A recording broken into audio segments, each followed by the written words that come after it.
Curfew শিথিল হওয়ায় জনজীবনে ফিরেছে স্বস্তি। সপ্তাহের প্রথম কার্যদিবসে খুলেছে অফিস, আদালত, ব্যাংক, দোকানপাট। আগের চেহারায় ফিরতে শুরু করেছে গাজীপুরের সড়ক, মহাসড়ক। দূরপাল্লা যানবাহন ছাড়াও পণ্যবাহী গাড়ি দেখা যায় সড়কে।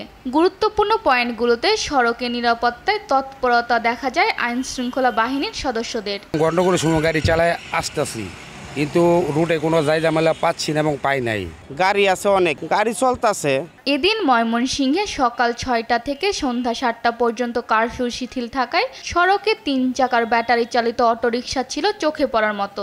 কয়েকদিন আগেও ছিল গাড়ি ঘোড়া, আতঙ্কের মধ্যে আমরা চালাইছি। এখন একটু ভয়টা কেটে উঠছে। ৫-৭ দিন আগে যে আতঙ্কটা ছিল, এখন এই আতঙ্কটা আস্তে আস্তে কমছে। আমরা আগে যা ব্যবসা করতাম তাতে একটু বাড়তেছে। গত এক সপ্তাহ বঙ্গবন্ধু সেতু দিয়ে যানবাহন চলাচল ছিল একদমই কম।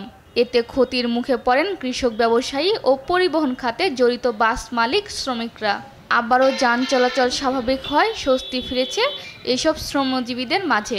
এক সপ্তাহ যে পরিবহন সেক্টরটা বন্ধ ছিল, এখানে মালিক, শ্রমিক মানে বাসের সাথে যারা সম্পৃক্ত আছে, আমরা যারা সকলেই ক্ষতিগ্রস্ত। কুষ্টিয়ায় সকাল ৬টা থেকে রাত ৮টা পর্যন্ত শিথিল কারফিউ।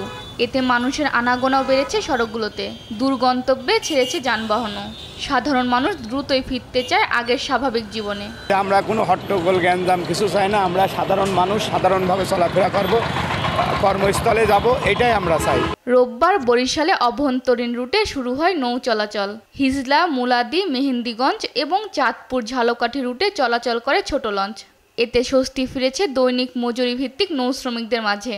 আমরা যে 5 দিন লঞ্চ বন্ধ ছিল, আমাদের অনেক ক্ষয়ক্ষতি হয়েছে, কারণ আমরা তো সাধারণ মানুষ, আমরা খেটে খাওয়া মানুষ। কারফিউ শিথিল হয়েছে, আমরা নির্বিঘ্নে জাহাজ চালাইতেছি, আমরা বেতন পাইতেছি। চলমান পরিস্থিতিতে অনেকটা স্বাভাবিক দেশের দক্ষিণ পশ্চিমাঞ্চলের 21 জেলার অন্যতম প্রবেশপথ পাটুরিয়া দৌলতদিয়া নৌ রুট।